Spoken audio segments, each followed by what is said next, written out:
John Ronald Reuel-Tolkien зохиолыг бичсэн Sarah Cohen Stephen King-ийн зохиол хараас ч юу ч болж чаддаггүй.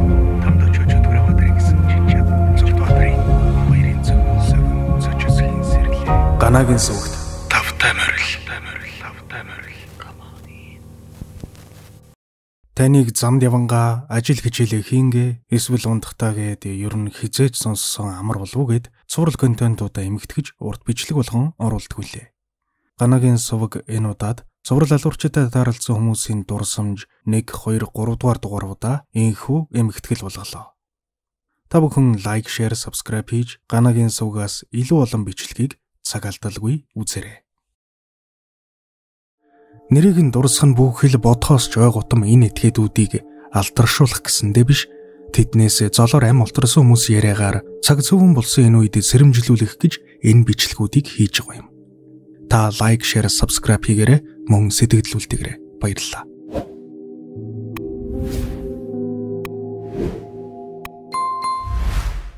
Арван настай байхдаа би нэгэн мюзикл жүжиг тоглож байсан ба сургуулиалтын байр маань манай гэрээс цаг орчим явах зайтай газар байдаг байлаа. Ээж намайг хүргэж өгдөггүй байсан. Гэхдээ ирээдүйд би жүжигчин болно гэж байнга ярьдаг. Хүсэл эрмэлзлэр дүүрэн надад тэр мюзикл ямар чухлыг ойлгосон жүжигийн багийнхан маань намайг тэр зунжин зөөдөг байсан юм. Тэр үед нэг залуутай их цагийг өнгөрүүлсэн юм. Байдгал ингийн nice залуу байсан ба намайг өддөг. Гэхдээ л надад яах вэ л санагддаг байлаа. Дараа жил нь тэр телевизараа ч сонин сэтгүүлээр гараад бөө юм болсон. Тэр хөр шимэгтэйг хүчрхийлж бүр найз залуутай нь хоёуланг нь хөнөөгөөд зөгцөйг нь хэсэг болгоод цэцэрлэг түрээлэнд хайсан гэсэн. Хамгийн амар нь юу гэж тэр аллага болохоос 2-3 хоногийн өмнө би түүнтэй хамт бааранд юм ууж суугаад дугаараа солилцож тэгж байгаа дуулзъя гэж төгөрсөн байлаа. Би яаж тэрний өхрөгч болчихоогүй юм дээ гэж одоо хүртэл боддог.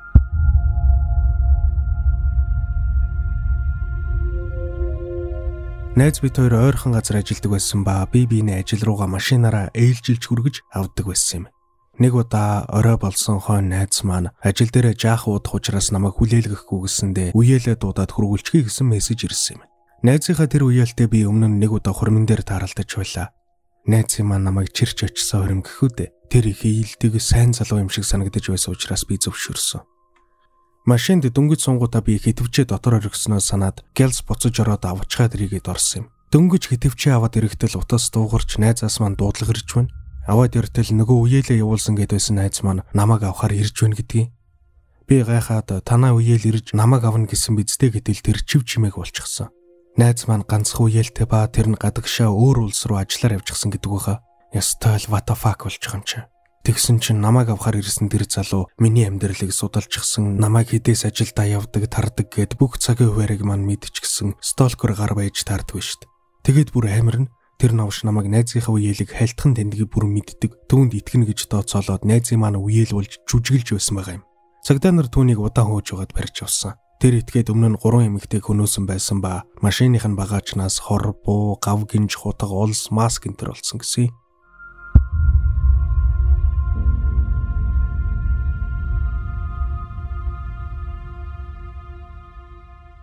Энэ явдал надад биш хойд эгчд манд тохиолдсон юм. Эгч дунд сургуульд байхдаа нэг удаа сургуулаасаа гэрлүүг алхаж байтал хуучин пикап машин ирж зогсоод хүргээд өгөө гэсэн байна. Аав маань үргэлж танихгүй хүний машинд сууж болохгүй шүү гэж загтдаг болохоор эгч шуудхан л татгалзаж. Хэдэн 7 хоногийн дараа эгчийн ангийн нэг охин алгуулсан байна. Тэр охины зогцыг хэсэг хугацааны дараа олсон гэсэн. Цагдаа нар түүнийг баривчлахад Майкл Росс гэгч итгээд байсан ба Коннектикут мужид 8 охины амьд хүрсэн тогтогдсон байна. Түүнд шүүхээс хуулийн дээд хэмжээ өгсөн гэлээ. Эгчи ярьж байгаагаар бол аав ээж хоёр маань бяцхан охиноо айлгахгүй тулд тэр аимшигт явдал шүүх хурлын тухай гэртээ ярьдаггүй, эгчийг байнга хөргөж өгч авдаг болсон байна. Тэгээд хэрэг явдал болоод бүр дууссаны дараа Майкл Россын зургийг эгч хараад түүнийг хөргөж өгье гэдээс нөгөө пикап машинтай залуулахыг шууд таньсан гэдэг.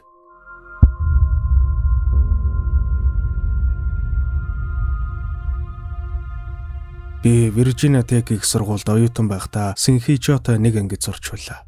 Эхний өдөр тэр өөрийгөө X гарагийн асуултын тэмдэг гэж танилцуулсан ба түүнээс хойш ер нь юм ярьж өгөхийг нь би л аваараагүй. Нэг удаа профессор маань түүнийг номон дээр ихний хэсгийг чанга уншихэд юу ч хэлэлгүй ангиас гарч яваад хэд хоног ирээгүй юмдаг. Бас манай ангийн нэг охиныг цагдаа дуудтал нь олон удаа дагаж сталкердсан байгаа юм. Ярьж байгаа энэ бүхэн маань тэр аимшигт хэрэг болохоос ердөө жилийн өмнө байсан гэд боддоо. Тайлбар. Синхи Чон 2007 оны 4-р сарын 17-нд Виржиниа Тек их сургуулийн дотор байранд зэвсэгтээ орж 32 хүн буудаж хөнөөгд амиа хорлсон этгээд юм.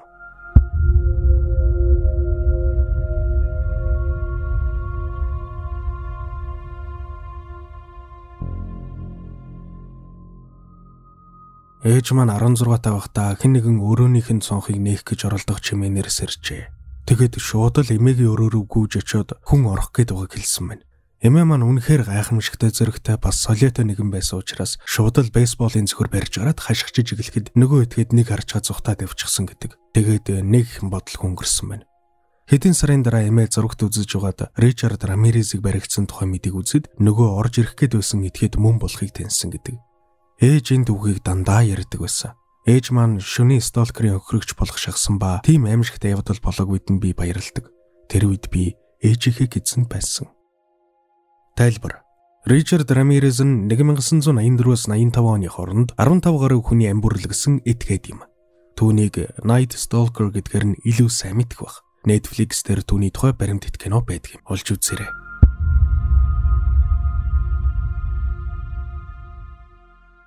Үнэн эсхийг нь сайн мэдэхгүй юм. Гэхдээ багш маань Джеффри Домерт герман хэл заадаг байсан гэсэн. Сайн хүүхэд сайн сурагч байсан гэж ярьжсэн. Тэр үед би зэрэгт байсан ба сонсон зүйлээс санаж байгаагаар нэгэнгүй бичгийг оруулдээ. 80-аад оны сүүлчил юмдаг. Үеэл маань найзтайгаа цэцэрлэг түрээлэнгээр зугаалж яваад гүүрэн дээр нэг залууг гарангалаг игээ зөксөж байгааг харсан байна. Жаахан байсан болохоор түүнийг шоолж илтээ. Тэгсэн нөгөө залуу тэднийг цуг нөгөө юу яахыг санал болгож байснаа гэнэтхэн л алан тал нь болоод хөөж гарсан байна. Манай хоёр гэртээ гүйж ороод авгахад маань саяын болсон юм аялж. Авгах маань бараг 2 м шахуу өндөр бадрууник нь л дээ. Аах өнөөх цэцэрлэг түрээлэнд явж очиод тэр залууг хайсан юм байх. Тэгээд яг яасан гэдэг үлээ сайн санахгүй байна. Ямар ч тач цагдаа дуудаад тэд нөгөө залууг олж баривчилсан юм байх. Түүнд бага насны хүүхдийг садар самон татах бэлгийн хүчирхийлэл энтергээд баах юмар зүйлчилсэн гэдэг. Дараа нь авгагчийн ярьснаар бол ах тэр хоёр 91 онд хэвлэлийнхнээс олон дуудлага хүлээж авсан гэсэн. Зурагтаар гараад дуйлан шууган болж хүмүүсийг цочирдуулаад байгаа сэжигтэй этгээдийг харж байсан эсхийг нь нэр нь танил байгаа эсхийг бас үеэлд маань хэдэн жилийн өмнө тохиолдсон явдлын тухай асууж байж. Тэгсэн чинь үеэл найз хоёр нь тэгэхэд Джеффри Дамерт улаан нүрээрээ таарлцсан байсан болж таардаг байгаа. Үеэл маань тэгээд дараа нь Трейси Эдвардстай хамт Фил Донахан шоу нэвтрүүлэгт орж Дамерын өхрөгч болох шахад яаж зүгцэн талаар ярьж байсан юмдаг. Тэр 30-40 жилийн өмнөх явдлын тухай яриг санах гэж тархиа гашилгаад сууж байсан чинь нэг зүйл бодогдлоо. Фил Донахан шоуны тэр дугаарыг бичлэг хэлсараа эсвэл YouTube байдаг болов уу гэж. Үеэл маань тэгэхэд зурагтаар гарч байгаадаа сандарч мандсан даа ч юм уу Дамерыг дөөрэн ирж илгэлж шоглож байсан юмдаг. Өмнөөс нь миний ичсэн гэж. Нэр 2011 оны 7-р сарын 26-нд өнөө Эдвардс гэдэг нь хурчин Милвакийн гүүрнээс нэг хүнийг түлхээд алчихсан гэд баривчлагдж байсан санагдана. Тодруулга. Трейси Эдвардс бол Джеффри Дамерын гараас амьд үлдсэн цор ганц хүн гэгддэг юм. Ягав Netflix-ийн зураг дээр Дамераас зүгтдэг нөхөр шүү дээ. Түүний ачаар Дамерыг цагдаа нар баривчилж зураг аллагуудыг зөксөөсөн билээ. Тэр өгүүлсэн түүхийн төгсгөлд 11 оны 7-р сарын 26-ныг онцлоод байсан бас учиртай юм байна. Яасан бэ гэхээр Дамер яг 30 жилийн өмнөх тэр өдөр нь баривчлагдж байж. 2006 он баха машинтай хоёр хэр давхиад хүмүүсийг буутаж Феникс хотынхаа айдас хүдэстэй байсан үе. Тэр цуврал ангуучтаас өмнө цуврал бэлгийн хүчирхийлэл үйлддэгнийг итгээд бас хүмүүсийг твдэж байлаа. Ер нь бол 2006 онд Феникс авд амьдрах нь амиа сорьсон зүйл байсан юм. Тэр зуны ихээр ахлах сургуулийн хоёр найз маань манай гэрээс ганц майлын зайд байдаг орон сууцны хотгонд нүүж очсон бөгөөд бид тэндэн шоудаж усан сандарн сэлж мэлдэг байлаа. Хоёр найз маань дөнгөж 20 орч яваа охтууд байсан ба нэгэн хөршин тэдэнд байнга л таагүй мэдрэмж төрүүлдэг муу энергитэй хүмүүс байсан гэсэн. Ер нь тиймэрхүү дүү мяа орололд амьдардаг байсан болохоор надад нэг сүртэй санагдаагүй юмдаг. Зун үргэлжилдгээр үргэлжилж нөгөө цуврал ангуучдын хэрэг гарсаар байлаа. Тэднийг East Wall-ээрөө зүглэж байна гэж сонсомгцоол бид бусад хүмүүсийн жишгээр гадагшаа гарахгүй өнждөг байлаа. Харамсалтай нь бидний ахлах сургуулийн найз Робин Бласник маань найз залуугийн хуруугаа явж байгаад бодуулж цуврал ангуучдын сүүлийн хохирогч болсон доо. Тэр манай гэрээс хагас майлын зайтай алуулсан. Үүнээс 4 хоногийн дараа би нөгөө найзуудынх руугаа очтол байрных нь гадаа амар олон цагдаагийн машин гэрэл чидэнгээ асаажчихсан, телевиз араажуугийнхан шавчихсан байв. Цуврал ангуучд болох Дейл Хауснер, Самуэль Дэтимен нар найзуудын маань амьдардаг орон сууцанд суудаг байсан төдийгүй нөгөө таагүй мэдрэмж төрүүлдэг муу нэрэгдэг хөршүүд нь болж таарсан юм. Тэр зунжин бид тэдгээр алуурчтаас 50хан яардын зайд хөгжилдөж пивууж, гэмгүү хүмүүсийг тэр адгийн шаарнууд яагаад буудаад байгаа тухай ярилцдаг байсан байна. Тэр нөхдүүдийг гавлуулад гарч ухыг харахад үгээр илэрхийлж чадхааргүй нэг тийм аймаарч юм шиг хачин мэдрэмж төрж үлээ. Тайлбар: Дейл Хауснер, Самуэль Дэтимен нар нь 2005 оны 6 дугаар сараас 2006 оны 7 дугаар сард баригдах хүртлээр нийт 8 хүн буудан хөнөөж 19 хүн шархтуулсан байна. Дейл Хауснерт шүүхээс 6 удаа ялын дээд хэмжээ ногдуулсан ба тэрээр давж заалтахыг хүсээгүй ба өөрийнх нь үхэл хохирогчдын арга ирээхэнд уужрах бололцоо олгох байх гэж хэлсэн бөгөөд тэрээр өөрийгөө Чарльз Мэнсонт харьцуулж байсан байна. Тэрээр 2013 онд шоронгийн камертаа амиа оруулсан юм. Харин Самуэль Дэтименд шүүхээс бусдын амийг бүрлэхэд хувилдсан хам хэрэгтэн болсон гэж давж заалтах хэрэггүй бүх насаар нь хорих ялаар шийдэжээ. Тэрээр одоо ч ялаа эдэлж байгаа.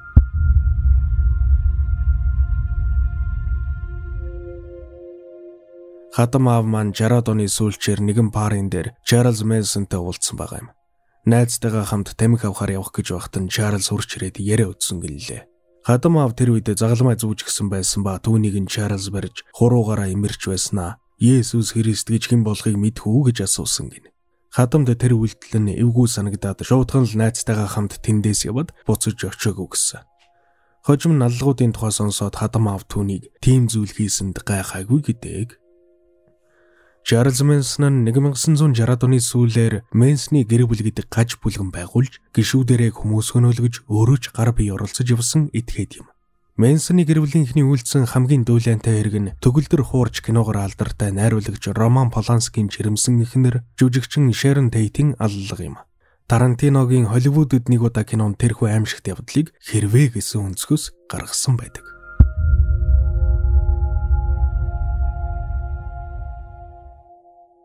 Хөршийн маань найз цанын баазад ажилладаг байсан гэсэн. Тэр найз нэг залуутай танилцсан ба харьцахад амар ээлдэг нөхөрсөг дажгүй царайлаг нэгэн байсан гэдэг. Товчхон довлоо шууд л таалагдсан байгаа юм. Хэдэн жилийн дараа тэр залууг мэдээгээр гарч ухыг харсан ба тэр нь Тэд Банди байсан гэж байгаа. Тэд Банди хохирогчдын хоногийг хөршийн найзын ажилладаг байсан цанын баазын авц зогсоолоос өргөтөж байсан гэсэн шүү. Ээж маань Тэд Бандиг машинаар хүргэж өгч байсан гэж ярьдаг. Ээж залуудаа шаргал үстэй хөөрхөн бүсгүй байсан. Тэд Бандиг царайлаг ээлдэг найрсагч гэсэн нэг л хачин вайбтай залуу байсан гэж ээж ярьж билээ. Тэрээр ээжээс маань хаана ажилдаг тухай болон ажил амьдрал хүүхдүүдийн тухай асуугаад хэдхэн гудамж өнгөрөөд буусан гэлээ.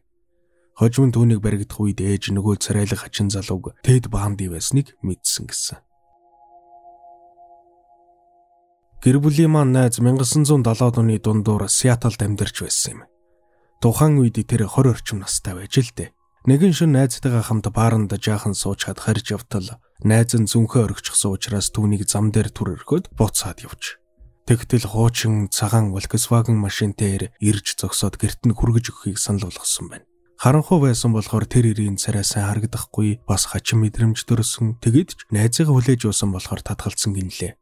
Хожим нь Тэдийг баригдах үед найзад маань хэдэн жилийн өмнөх тэр үйл явдал санаанд нь орсон бөгөөд тэр эрийг яг Тэд Банди мөн байсан эсхийг хэлж мэдэхгүй гэж байсан да.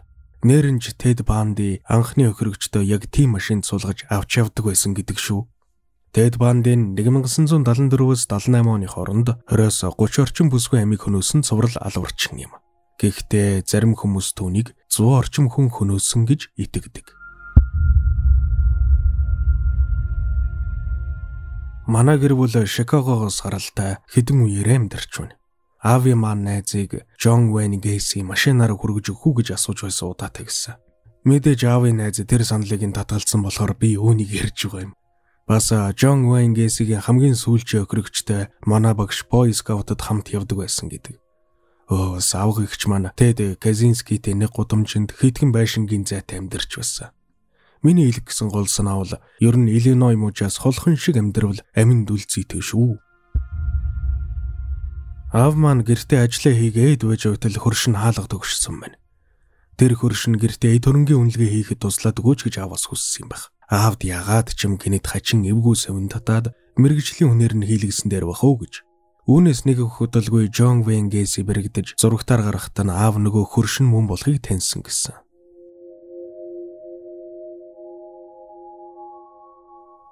Энэ удаа аавд манд тохиолдсон гэсэн.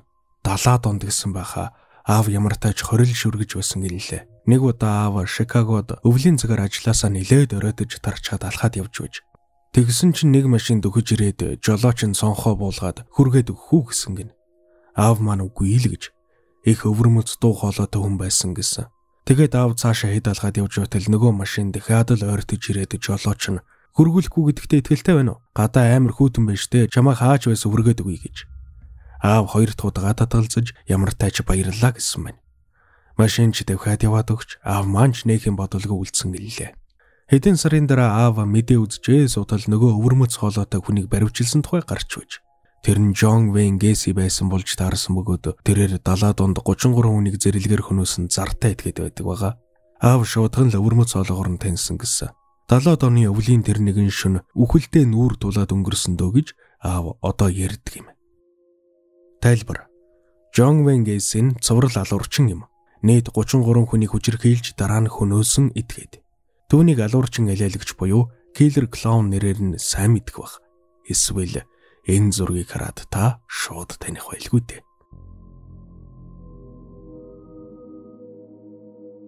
Хойд Каролины мужид амьдардаг Бет Ромо хэмээх эмэгтэй ярэ. 1969 оны 9-р сарын 26-нд ээж бид хоёр Лос Анжелес хотоос гараад Калифорнийн эргийн замаар Сакраменто хүрэхээр давхиж явлаа. Замд таарлах байгалийн үзмжийг харсаар бид тайвуухан явж байсан юм. Тэгээд ээжийн бэлдсэн өдрийн хоолыг идэхээр бид хоёр Бериенса нуурын ойролцоо зогсохор боллоо. Тэр нуур Сан Франциско, Сакраменто хотуудын хооронд байдаг Напа хэмээх хотын ойролцоо байдаг юм. Ээж бид хоёр нохоогоо авч явсан ба түүнийг жаахан гүйлгэж салхилуулж болох үйс бас хоолоо идэх төхөөрөмжтэй газар хайж явлаа. Ээж замын хажуугийн авто зогсоолыг хараад хурдаас харуулв. Бидний зогссон зогсоолд ганцхан цагаан суудлын машинаас өөрөөр хүн амтангүй чимээгүй хэн газар байв. Тэрхүү цагаан машины арын цонхны бариулд үлгүрд хийсэн хувцас үлгсэн байв. Ээж үүнийг хараад тэр хүнийг аялж яваан байна гэж хэлж билээ. Ээж өөр зүйл хэлээгүйж надад их эвгүй санагдаж билээ. Магадгүй эзгүй газар ганц машин зогсож байсан болохоор тэр байх л та. Ээж бид хоёр нохоогоо салхилуулан алхангаа өдрийн хоолоо идэхэд төхөөрөмжтэй газар хараачилж яваад ойрхон сарвч сандал ширээ байхыг олж харлаа. Нуур бидний зүүн талд өлгөсч байсан ба холлохоос өмнө нохоогоо дахиад жаахан алхуулж биеийн жилийг нь гаргахаар шийдэцгээв. Тэгэж явсаар бид эргэж нуур баруун талд манвах хэсэг шигүү бургасны цаана дөлгөөтөн. Тэгтэл гэнэт бургасан дундаас бид нэгэн хоолойг олж сонсцоосон юм. Тэр хоолой эрэгтэй хүнийх гэдэг нь андашгүй байсан ба ширүүнээр хөөш хөөе та хоёр наашир гэх нь тод дуултана. Тэр этгээд өнөөхөл үгсээд автан биднийг дуудсаар байсан. Үүнийг бичиж байхад яг тэр мөч эргээд ирч гисэн юм шиг санагдаад бие зарс хийж байна. Ээж минь нохоогоо шүүрэн тэврээд гүүгэрээ гэж надад хэллээ. Бид гүйсээр Volkswagen цох машиндаа суугаад хаалгаа түгжээд тэндээс тултал гიშгээд арилж ивлээ. 1969 оны 9-р сарын 28-нд буюу 2 хоногийн дараа сонин телевиз радиогоор дүүрэн Бериенса нуурын орчимд аимшигтай гэмт хэрэг үйлдэгдсэн тухай мэдээ гарсан юм. Ээж бид хоёрын хооллох гэж байсан тэр нуурын хөвөндөх сарвчинд Зодиак Киллер буюу зурхай чалуурчин нэгэн бүсгүйг алж цуг явсан залууг нь хүн чарахтулсан байна. Ээж тэр мэдээг сонсмогцоол биднийг дуудаад байсан этгээд мөн байна гэж хэлж үлээ. Энэ явдлаас хойш өдгөө олон жил өнгөрсөнж би тэр үзэгсэлэнт нуурын хажуугаар өнгөрөх болгондоо айдас давтдаг юм. Тайлбар. Зодиак Киллер буюу зурхай чалуурчин нь 1968-аас 69 оны хооронд батлагдсан тоогоор 5 хүн хөнөөж 2 хүн хүнд шархтуулсан зартай этгээд юм. Альбом бос их сурвалжид түүнийг нийтдээ 37 хүн хөнөөсөн гэх мэдээ байдаг. Дээрх дурсамжинд дурдгдсан 1969 оны 9-р сарын 27-нд зурхай чалуурчин 22 настай бүсгүй Сесела Шепардыг хөнөөж 20 настай залуу Брайан Хартнелийг хүнд шархтуулсан юм. Харамсалтай нь Брайан Хартнел нь хэд хоногийн дараа шархаад алгүй нас урсан байна. Зодиак Киллерийг хэн байсныг өнөө хүртэл олж тогтоогоогүй байна.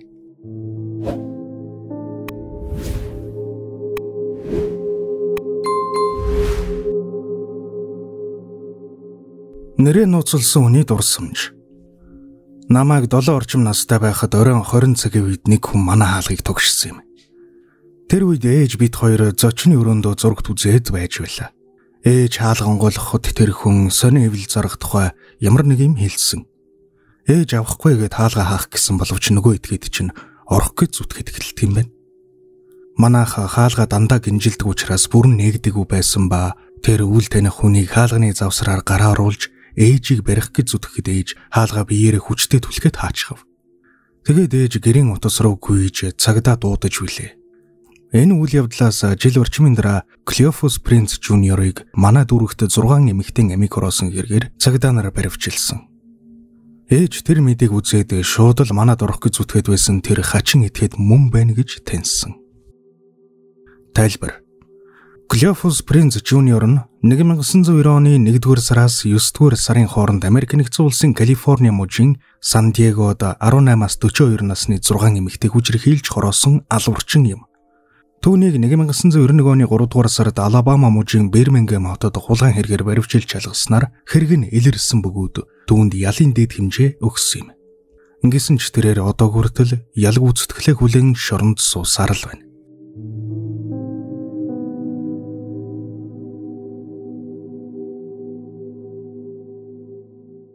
Кристин Бернерийн яриа.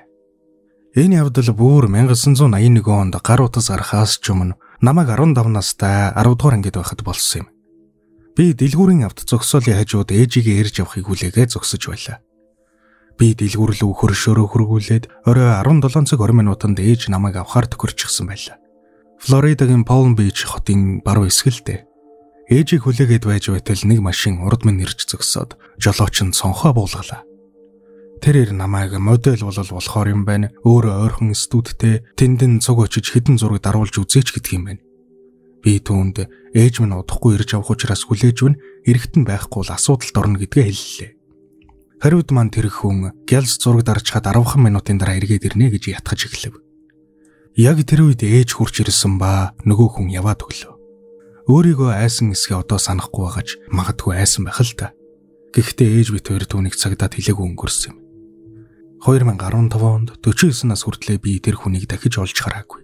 Өөрөөр хэлбэл интернетээр алдартай зураг алуурчдын тухай нийтлэл уншиж угаад түүний зургийг олж харсан юм да. Зүгээр л өөдсөндөө интернет ухаж байсан юм. Кристофер Вайлдер буюу гоо сайхны ангууч гэгддэг тэрээр өгтөг модель болохоор юм байна гэж хуурч авч яваад хөнөөдөх байж. Ингэчл би цуврал алуурчны гараас золоор мултарснаа ойлгосон юм. Тайлбар. Кристофер Вайлдер нь 1984 оны 2-р сараас 4-р сарын хооронд 8 орчим залуу охтыг хөнөөсөн байна. Дээрх ярианд өгүүлсэнчлэн энэ этгээд охтыг загвар өмсгч болгоно гэж хуурч авч яваад хүчирхийлж тарчилган хөнөөдөг байж. Кристофер Вайлдер 1984 оны 4-р сарын 13-нд цагдаа нарт буудуулж үхсэн.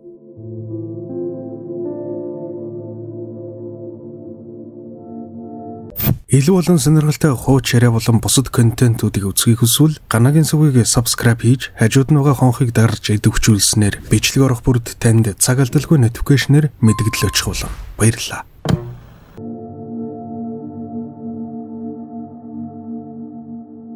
Бека Бангстны дурсамж.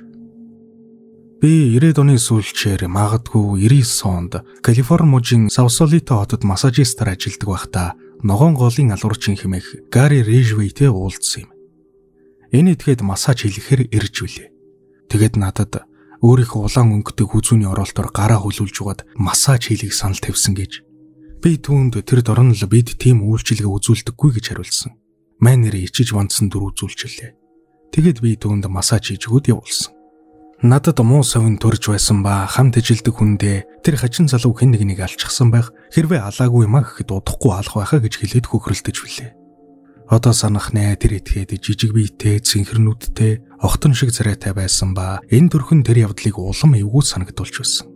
Цагдаа дуудаж тэр хүнийг мөрдүүлэх тухай бодсон ч хэн нэгнийг хөнөөсөн гэх баримт надад байхгүй бас хөнөөж магадгүй санагдаад байна гэж хэлэхэд дэндүү гинэн санагдсан юм. Рижвей 2001 он хүртэл баригдаагүй. Олон жил өнгөрсний хойно би түүний зургийг хэвлэлээ сармагцал миний массаж хийж байсан тэр хачин этгээд улхыг таньсан юм. Эцэст нь миний зүв болж таарч тэр олон хүнийг алсан байж билээ. Тайлбар. Gary Leon Ridgway нь Green River Killer буюу ногоон голын алуурчин хэмээх нэрээр алдартай цуврал алуурчин. Тэр 1982 оноос 98 он хүртэл батлагдсан тоогоор 49 хүний амь хөнөөсөн этгээд юм. Өөрийнх нь хэрэгэ хүлээснээр 90 гаруй хүн хөнөөсөн гэгддэг. 2001 оны 11-р сарын 30-нд түүнийг баривчилсан ба шүүхээс 49 удаа бүх насаар нь хорих ялыг давж заалт хэрэггүйгээр оноосон байна. Gary Ridgway одоо хүртэл шоронд хоригдож байгаа.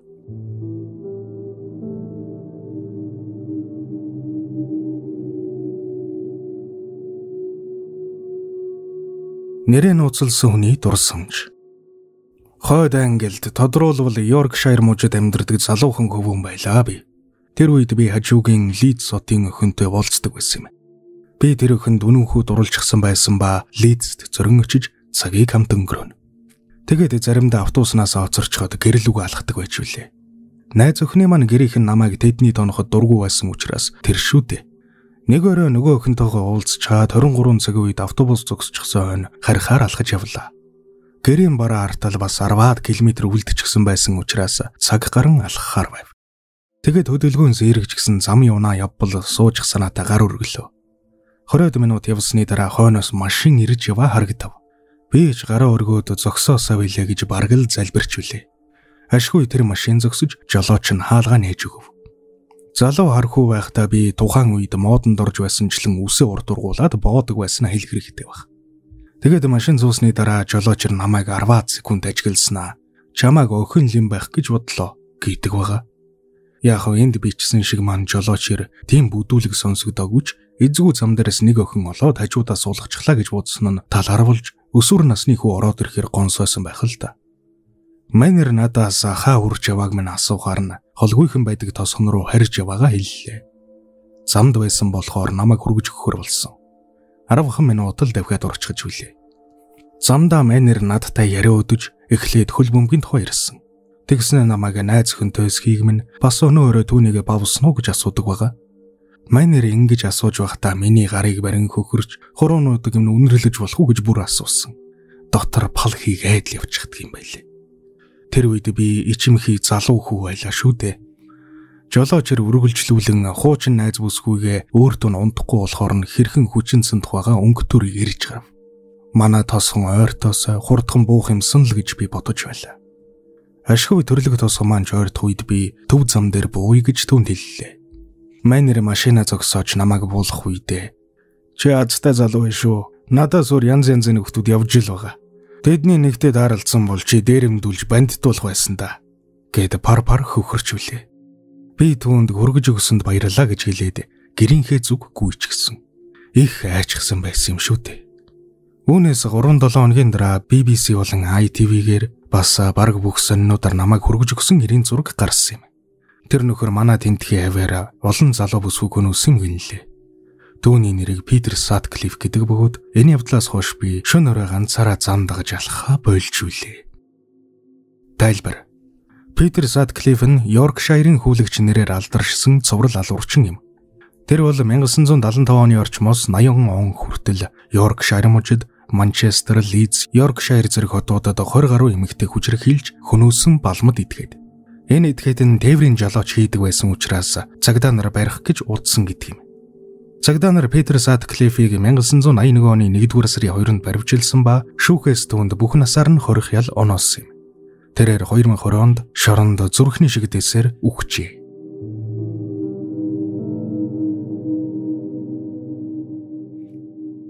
Элизабет Грэхэм хэмэгтэн дурсамж. Нью-Йоркийн нэгэн алдартай шөнийн клубд би бартендерийн ажил хийдэг байлаа. Ерөнхийдөө хөл хөдөлгөөн ихтэй газар л да. Тэнд одоод үе очдөг байсан учраас л тэр баг. Бааранд эхэндээ ижил хүйснүүд ордог байсан ч аажимдаа бүх хүмүүс очдөг болчихсон гэж байгаа. Нэг өрөө би техникийн ард ажиллаа хийгээ зогсож байтал нэг хүн ирсэн юм. Бейсбол ямалгаатай, нүдний шилтэй, ихээ нөхөрсөг ир байж үлээ. Яагаад ч юм тэр хүн танил санагдаад байв. Тэрээр инээмсэглээд пив зэхэлсэн. Би түүнд захиалгыг нөгөөл тэр надад гарын мөнгө гэж чаггүй матгуулсан шүү. Тэгээд бид хэсэг ярилцаж хүлээ. Би түүнээс өөрийг нь таньдаг билүү гэж асуумаар байсан ч чимээгүй өнгөрсөн. Хэн нэгэн алдарт нь байж магадгүй, Тийм учраас чамайг харсан санагдаад байх юм энтэр гэсэн асуултаас залхаж гүйцсэн хүн байхаа гэж бодоод асуугаагүй л дээ. Тэгээд тэр хүн явж би ч ажилдаа дарагдаад завгүй болсон. Тэр үдэш манай клуб хөлгөгших зайгүй байж үлээ. Хэдэн цагийн дараа би нөгөө пив захиалсан нэрийг нэгэн алдартай дизайнертай ярилцаа зогсоож явахыг харсан ба загварын ажил хийдэг юм байх таа л гэж бодож үлээ. Цаг хугацаа өнгөрөв. Бас л нэгэн хөл хөдөлгөөнтэй орой ажлынхаа завсраар би хамт ажилдаг үнтэйгээ Gianni Versace-гийн тухай ярилцсан юм. Аимшигтайгаар халуулаад удаагүй байсан үе л дээ. Түүнийг Эндрю Кунанан гэдэг этгэд буудаж хөнөөчхөд Флорида мужидаяар бас өчнөн хүн алсан байсан. Тэгтэл хамт ажилдаг найз маань чи тэр алуурчныг манай энд байсныг мэдсэн үү? Холбооны мөрдөх товчооных нь түүний карт болон эд зүйлсээс нь энд байсныг нь тогтоосон гэсэн. Хохирогчдынхоо нэгэнтэй бүр энд уулзсан гэсэн шүү гэдэг байгаа. Үүнийг нь сонсоод тархинд минь нэгэн оч үсэрч энд тэндээ орчоод байсан мэдээлэл үзэгцэндээ оргошгол болсон. Тэгээд би найзаасаа лавлаж олон зүйл асууж үлээ. Нөгөө пив захиалсан нөхөрсөг үйлчлүүлэгч маань Эндрю Кунанан болж таарсан юм. Тэр үед надад нэг л танил санагдаад байсан нь Эндрю Кунанан холбооны мөрдөх товчооны 90 сурвалжилж буй онц ноцтой этгээдүүдийн жигсаалтанд орчихсон зурагтын мэдээгээр байнга гардаг байсных нь юм билээ. Би түүний зургийг зурагтаар олон удаа харж байж. Олон жилийн турш би жохом тэр үед түүнд чи нэг л танил санагдаад байх юм а гэж хэлсэн бол юу болох байсан болоо гэж бодож билээ. Хэрвээ хэлсэн бол тэр технээс холдож явах байсан болов уу? Би түүний хэн гэдгийг нь ухаарах байсан болов уу? Тэр алуурч намайг алах байсан уу? Харин Gianni Versace амьд байх байсан уу гэдэл олон хариултгүй асуулт толгойд минь хөвөрдөгдөө. Ингээд бодохоор амьдрал их сонин. Хэн нэгэнд юу хэлэх, юу хэлэхгүйгээс шалтгаалаад бидний хувь заяа яаж ч өөрчлөгдөж магадгүй. Амьдрал таашгүй гэдэг үлээ дээ. Тайлбар. Эндрю Кунанан нь 1997 оны 4-р сарын 27-ноос 7-р сарын 15 хүртэл 3 сарын хугацаанд 5 хүний амь бүрлэгсэн этгээд юм. Түүний хөргөчдийн тоонд дээр хэмхтэн дурсамжинд гарсанчлан алдарт дизайнер Gianni Versace бас алдартай бизнесмен Lee Miglin нар багтдаг. Тэрээр хамгийн IQ өндөртэй цуврал алуурчдын нэг тооцогддог ба 147 IQ-тай байсан гэгддэг.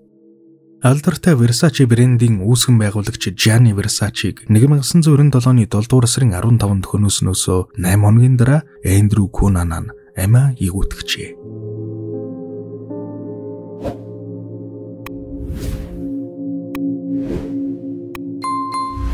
Эрин Фрейзерийн дурсамж.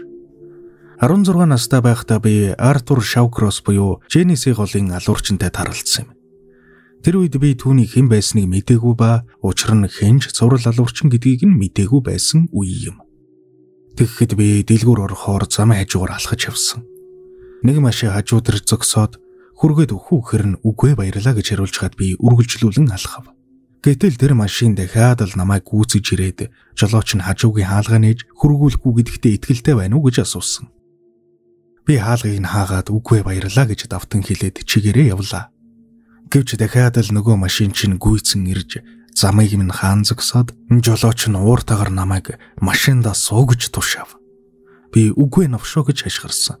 Зөрж явсан дэлгүүртэй ойрцсон учраас гүүхэд орчихов. Зүрх минь түг цогөлсоор байж үлээ. Тэр өдөр даралсан тэр этгээдийг би олон жилийн хойно түүний тухай баримтат киног үзэж байхдаа машиныг нь хараад таньсан юм.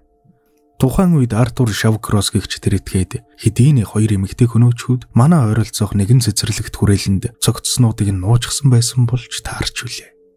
Тайлбар. Артур Шаукрос нь Genesis River Killer нэрээр зартай цуврал алуурчин юм. 1972-оос 1989 оны хооронд энэ этгээд 14 хүний амийг зэрлэгээр бүрлэгжээ. Ташрам дурдахад энэ этгээд Вьетнамын дайны үед Вьетконгчуудад сургамж болгох үүднээс нутгийн эмэгтэйчүүдийг цаазалж толгойг нь модон төлөгдөг байсан гэх. Мөн дайны үед каннибалист байсан гэгддэг байна. Гэвч тэрээр тулдаанд оролцож байгаагүй гэж тэмдэглэгдэжээ. Түүнийг 90 онд илрүүлэн баривчилж 250 жил буюу бүх насаар нь хорих ял шүүхээс оноожээ. Тэр 2008 онд шоронд үхсэн.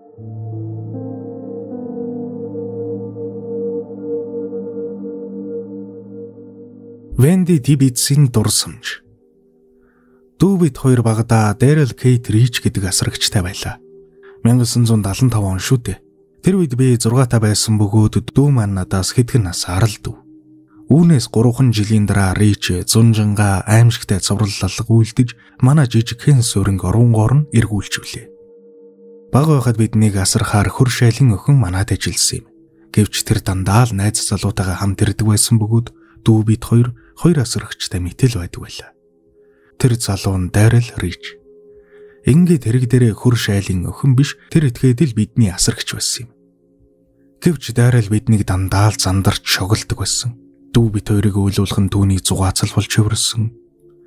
Creature Feature гэдэг нэртэй аимшигын цуврал киног шүн болгоод хүчээр үзүүлнэ. Би тэр кинонд гардаг цус нүж тасарсан үе мөчийн трийг нь хараад уйлчихдаг байсан ба Даррел миний жаахан толгойг том алгаараа базаад өөлөнхөө жаал гэж дуудан шугладаг байсан.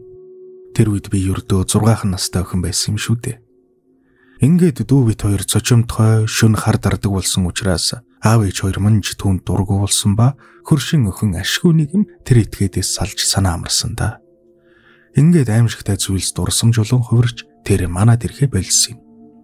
Он жилүүд өнгөрч бид өсөж том боллоо. Даррел жалгидийн том залуу болчихсон үе. Нэг өдөр би сонин дээрээс түүнийг 3 эмэгтэй хүчрхийлж өнөөсөн тухай мэдээ уншаад анги хөшчихв. Удалгүй түүнийг нэг өхнийг гүүрнээс шидэд бүрлэгсэн тухай мэдээ гарахад бүрчих айдас хүүцтэй болж үлээ. Гүүрнээс шидэгдэж нас барсан тэр өхөн надтай ойролцоо насных байсан нь бүрч эмзгэр туссан. Манай жижиг хотын сонингийн эхний нүүрэн дээр тэр мэдээ зурагтайгаа гарсан байсан учраас хаа сайгүй л харагдаж Даррелээ сайх параноятай болчихсон байлаа би. Бага байхад намайг хардаг байсан хүн шүү дээ.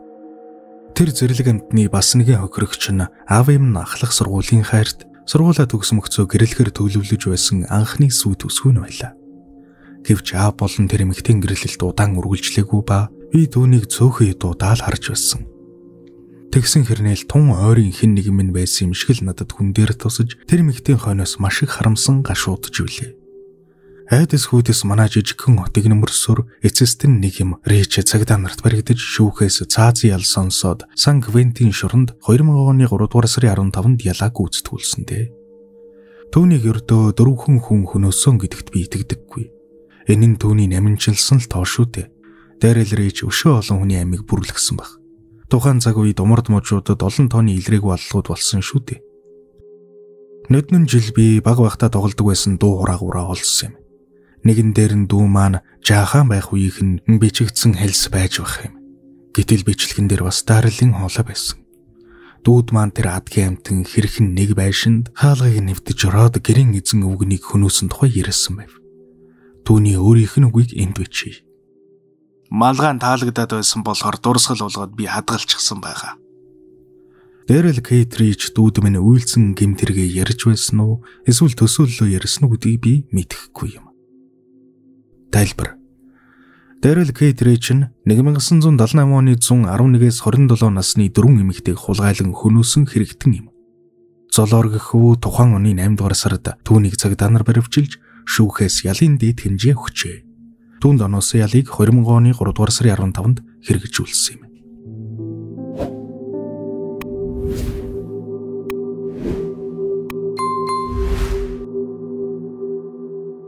Жина Вейрийн дурсамж. Явган аялалд явахдаа хэрэгэлдэг арга маань намайг аимшигтай төгсгөлөөс аварсан байж болох юм. 80-ад оны ихэр би Уэльсийн хил орчимд эхүүдийн үед алхаж явлаа. Тэгтэл твшин дээр хон аждаг байрын фермерүүд ихэвчлэн ундаг угааж цэвэрлэг удсан халтайсан машин хажуу дээрээ зогсов. Жолооч зорчигчийн тал руугаа сунаа хаалга нээгээд гүнгэнсэ хажуу хоолоогоор намайг суучих гэж хэлв. Тэр ирийн дуу хоолойноос эхлээд бүх юм нь ой гутан байсан. Ийм үед миний өнөөх арга хэрэг болдг юм. Хэн нэгэн зогсоод намайг машиндаа суугаач гэх үед би 2 зүйл хийдэг.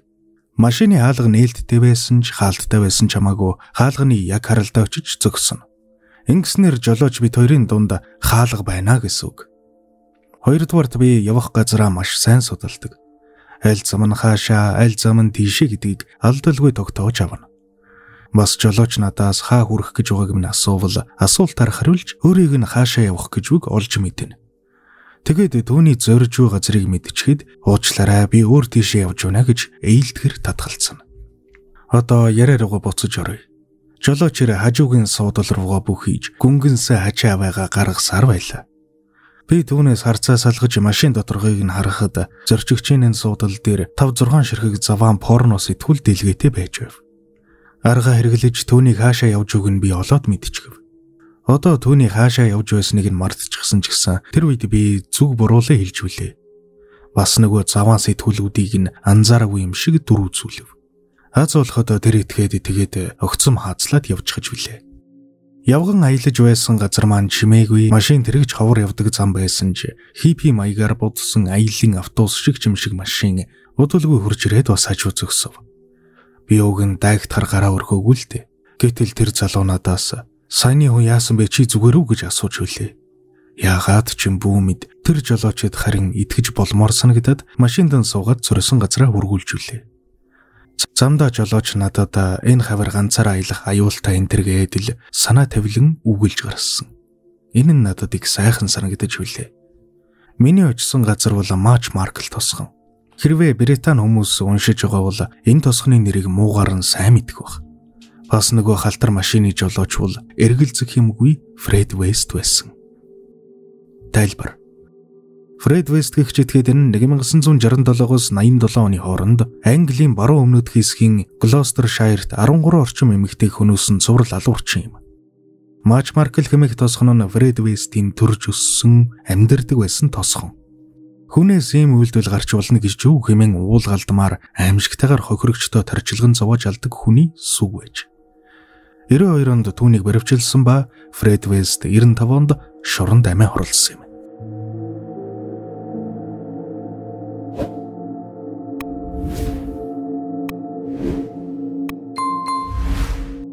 Иш бойдын дурсамж.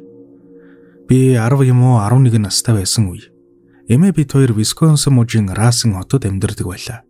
Эмээ минь намайг сайн сурч боловсроосоо гэсэндээ хотын нөгөө захад байдаг католик сургуульд оруулсан юм.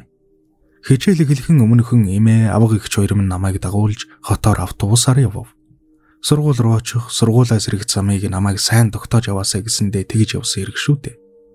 Би тэр үед чөлөөтэй ном ичимхий гэдгийн шаал эсрэг хүүхэд байсан юм. Бас эмээгийн минь би тааруухан байдаг болохоор эмээг асардаг байлаа. Бүр дугуйгаа унаж банк яваад эмээгийнхээ чекээр бэлэн мөнгө авч буцахдаа загсан зүйлийг нь авчирдаг байлаа шүү дээ. Эмээ үргэлжил надад танихгүй хүнтэй ярьж болохгүй шүү, хүн аваад явчихвэ гэж загтдаг байсныг нь өчигдөрхөн юм шиг л санаж байна. Нэг өдөр хичээл дарсны дараа бороо ёстой л асгарах шиг асгарч их ширүүн орж байсан юм.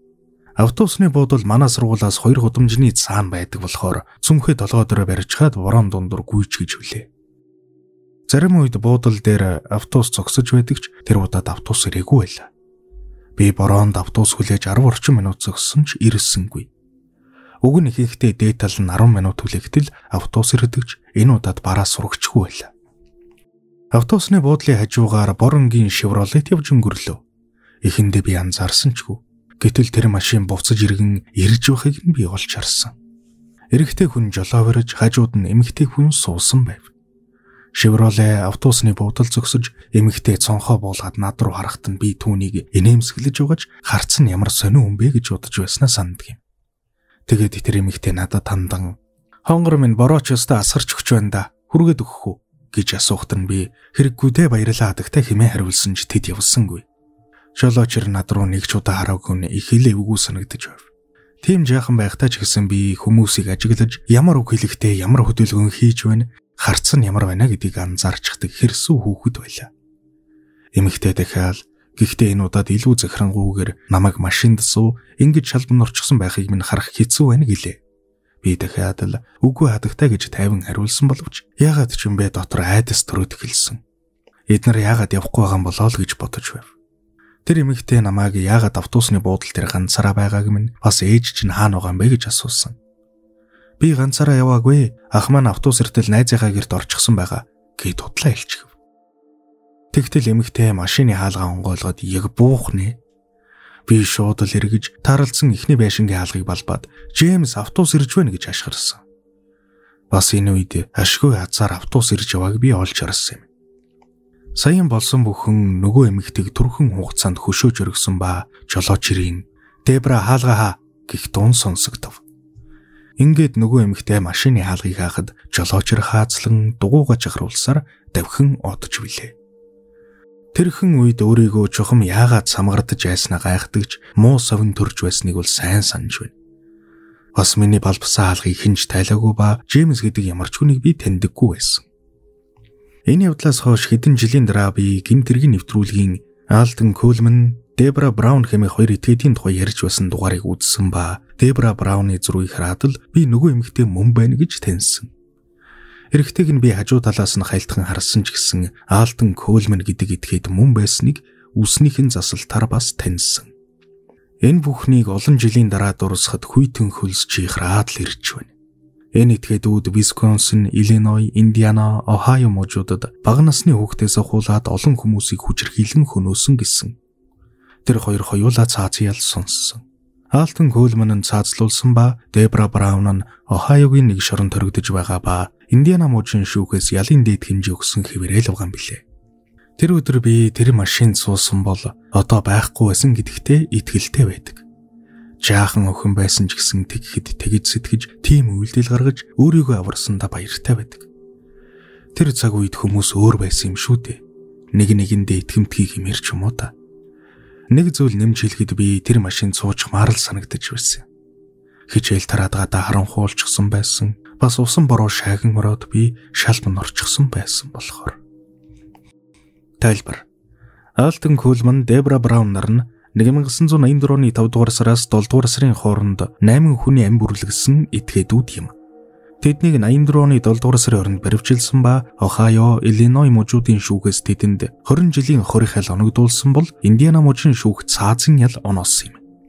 Алтон Кулман ял сонссноос хойш 18 жилийн дараа цаазлуулсан бол Дебра Браун одоо хүртэл шоронд төрөгдөж байна. 2005 онд Дебра Браун хохирогчдын гэр бүлээс видео бичлэгээр дамжуулан уучлал гуйсан гэдэг мэдээ байдаг. Миний оруулж буй бичлэгүүдийг цаг алдалгүй, алгасалгүй үзхийг хүсвэл subscribe дарж, хажууд байгаа хонхыг дарж идэвхжүүлээрэй.